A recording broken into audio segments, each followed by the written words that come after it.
Labour have never taken funding from any Russian sources, says Keir Starmer, and that we need to strip Russian money from our politics. So when can we expect you to sack Peter Mandelson then? His praise for Putin goes back years, and you've been employing him for over a year now, Keith.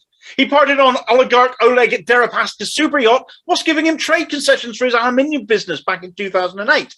Tony Blair was also involved with Deripaska. He'd funded some of Blair's environmental interests, you see. But Blair was being paid £2 million a year at the time as an advisor to JP Morgan and was asked by them to broker a deal between Deripaska's aluminium company and Colonel Gaddafi's Libyan state authority. Starmer, of course, is led by the nose by both of these people.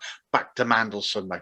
Since Starmer employs him, however informally an arrangement they claim it to be, he wrote to Putin in 2017 asking to ensure that a legal dispute between the Sistema defense conglomerate, who Mandelson worked for and paid him £200,000 a year, and a state-owned oil giant was fair. Sistema make much of the hardware Putin is currently using to attack Ukraine with.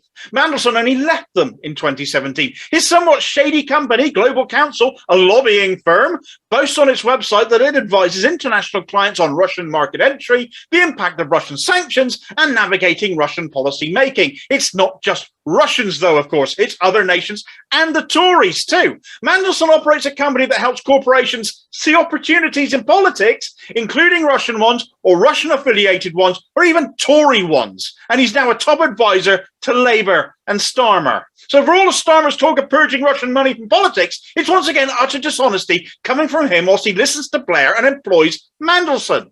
It's not even just them. David Lammy, the shadow foreign secretary, took £2,000 for appearing on Russia Today, the state broadcaster of Russia, which is seen as a mouthpiece for the Kremlin, and who numerous MPs called to see taken down. The BBC being a Tory mouthpiece and also state-funded, notwithstanding, of course. I'll leave the final words to Unite's Howard Beckett.